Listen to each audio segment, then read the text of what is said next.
दलितों और पिछड़ों की लड़कियों को वेश्या बनाओ, मुसलमानों की लड़कियों के साथ गैंग रेप करो, लोगों को दंगा करने के लिए उकसाओ। ये हैं आरएसएस यानी राष्ट्रीय स्वयंसेवक संघ के गुप्त एजेंडे। इन एजेंडों को नरेंद्र मोदी सरकार में मंत्री रहे देश के वरिष्ठ राजनेता रामविलास पासवान ने अपनी पत्रिका न्याय चक्र में छापा था। न्याय चक्र के 15 फरवरी 1994 के अंक में आरएसएस का पूरा गुप्त एजेंडा छपा था और उस वक्त न्याय चक्र के प्रधान संपादक थे रामविलास पासवान। इससे पहले यह पूरा गुप्त एजेंडा लोकमत पत्र में छप चुका था। इसके बाद शोषित समाचार पत्र के 15 जुलाई 2017 के अंक में भी आरएसएस का पूरा गुप्त एजेंडा छपा था। राष्ट्रीय जनता दल के तत्कालीन सचिव और विधायक रविंद्र सिंह इस मामले को लेकर 2015 में पटना हाई कोर्ट गए, जहां जनहितवाद संख्या 8205/2015 के तहत जनहित याचिका दायर की। यहां न्यायपालिका का मनुवादी चेहरा दिखा। 6 दिसंबर 2016 को पटना हाई कोर्ट ने बिना बहस के इसे पुराना मामला बताते हुए खारिज कर दिया। इसके बाद रविंद्र सिंह 2017 में सुप्रीम कोर्ट पहुंचे। वहां भी पुराना मामला बताते हुए सुप्रीम कोर्ट ने इसे खारिज कर दिया और सुप्रीम कोर्ट का समय बर्बाद करने की बात कहते हुए 10 लाख रुपए का जुर्माना भी लगाया। दिलचस्प है कि पटना हाई कोर्ट और सुप्रीम कोर्ट दोनों ने ही इसे पुराना मामला बताकर खारिज कर दिया, लेकिन किसी ने भी इसे झूठा या गलत मामला नहीं कहा। दोनों ही जगहों पर आरएसएस के सरसंघ चालक मोहन भागवत को भी एक पार्टी बनाया गया था। छोटी छोटी बातों पर भी एक्शन लेने वाले आरएसएस ने भी कई पत्र पत्रिकाओं में इन गुप्त एजेंडों पर आज तक खामोशी बनाए रखी, जिससे इन एजेंडों का सही होना साबित होता है। आप गौर करेंगे तो पाएंगे कि आरएसएस आज भी इन्हीं एजेंडों को लागू करने में पूरी ताकत से लगा हुआ है। आइए आरजेडी विधायक रविंद्र सिंह से ही सुनते हैं आरएसएस के गुप्त एजेंडों की पूरी कहानी।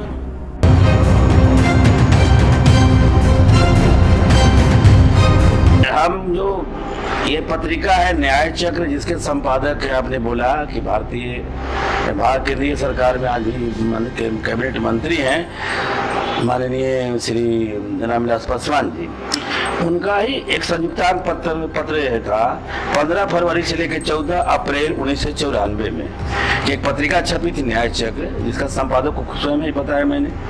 तो उसमें जो छपा हुआ था आरएसएस का गुप्त एजेंडा के नाम से, सभार लिए थे वो लोकमत समाचार से, ये भी उसमें लिखा। उसमें जो छपा हुआ था, तो मैं जब पढ़ने का काम किया तो हम समझा कि इसको स्पष्ट होना जरूरी है। इस पत्र को मैंने राष्ट्रपति से लेके प्रधानमंत्री, गृह मंत्री, तमाम अपने मुख्यमंत्री को और तमाम राजनीतिक पार्टी को मैंने पत्र लिखा और कोई जब संतुष्टपूर्ण जवाब नहीं आया तो हमने महसूस किया कि राष्ट्रवाद की बात बोलता है, इतना सांस्कृतिक क्रांति की बात बोलता है, इसकी अगर गुप्त लेटर सही है तो इसे राष्ट्र का विरोधी और आतंकवादी तो कोई हो ही नहीं सकता। इसका उद्देश्य क्या है? तो मैं तमाम लोगों को लिख कर के जब परेशानी हमको मैंने कोई संतोषपूर्ण जवाब नहीं मिला और कोई कार्रवाई का उम्मीद नहीं बना, तब हमने हाई कोर्ट पर जनहित याचिका दायर किया। तो इन्होंने बिना बहस हल्का ढंग से इसको लिया और कहा कि पुरानी मामला को उठा दिया, इसलिए खारिज कर दिया। फिर भी हमने कहा कि जब हाई कोर्ट ने खारिज किया तो हम सुप्रीम कोर्ट जाएंगे। सुप्रीम कोर्ट में हम चले गए।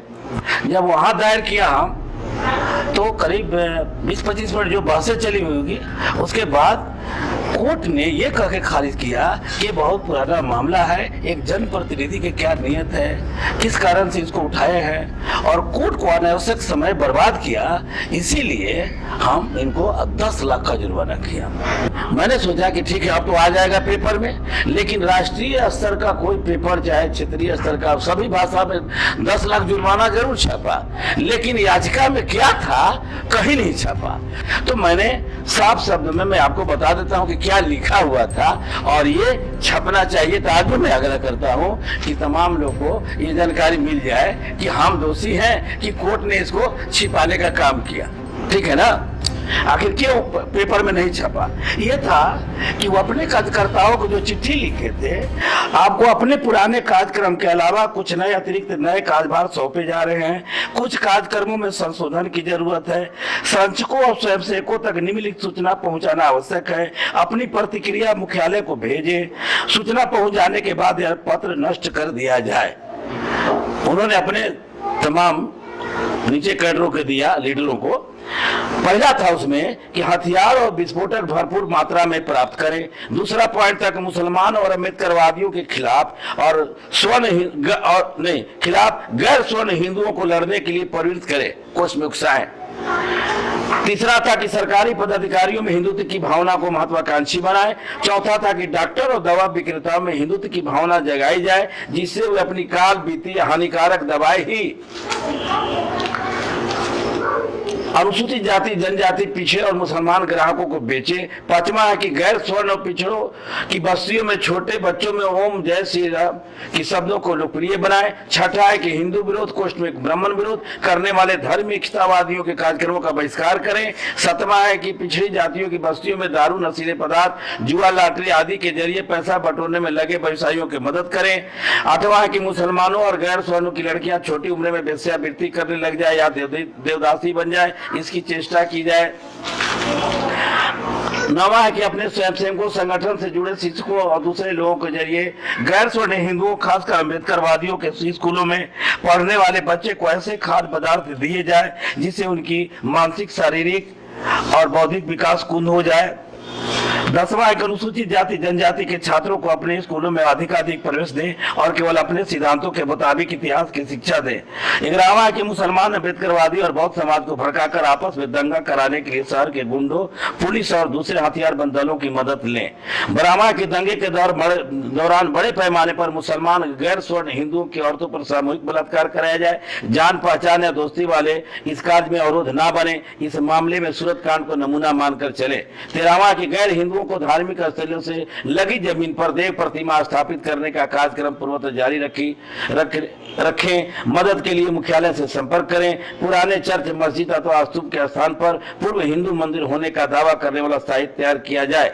14वां कि तीव्र गति से मुसलमान बौद्ध विरोधी साहित्य प्रकाशित किया जाए। सम्राट अशोक बौद्ध नहीं था, यह साबित करने वाला साहित्य तैयार करके प्रसारित किया जाए। 15वां है कि हिंदुत्व और ब्राह्मण विरोधी दलित साहित्य, अम्बेडकरवादी साहित्य और साम्यवादी साहित्य नष्ट करने की कोशिश की जाए। स्वयं लिखा गया अम्बेडकरी विचार और साहित्य गैर सवर्णों और पिछड़े लोगों में प्रसारित किया जाए। 16वां कि अनुसूचित जाति, जनजाति का बैकलॉग पूरा न होने दिया जाए। 17वां है कि राम के स्टिकर, कैलेंडर, पंपलेट बड़े पैमाने पर तैयार करके वितरित किए जाए। 18वां है कि गैर सवर्णों और पिछड़ी जातियों में अंधविश्वास, अंधश्रद्धा फैलाने की ओर विशेष ध्यान दें। इस कार्य के लिए पहले की तरह बाबाओं और साधुओं की मदद ली जाए। 19वां कि जैन, बौद्ध, सिखों को हिंदू बनाने का कार्य पूर्वतः चालू रखा जाए। जैन मंदिरों में ज्यादा से ज्यादा राम भक्ति और श्री राम पूजा करवाया जाए और प्रगति की जानकारी मुख्यालय को दी जाए। 20वां कि कम्युनिस्ट और गैर स्वर्णों, कोष्ठ में शूद्रों पर पूर्वतः हमले जारी रखी जाए। 21वां है कि मंडल विरोधी आंदोलन शुरू रहने दिया जाए। 22वां है कि गैर स्वर्णों, पिछड़ों की विभिन्न जातियों को परस्पर भड़काकर लड़ाने की कूटनीति से काम लिया जाए।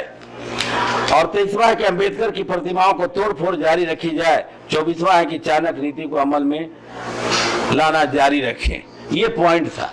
इतने पर इनका कार्यक्रम, यही इनका एजेंडा है। तो ये एजेंडा, ये आरएसएस का एजेंडा है।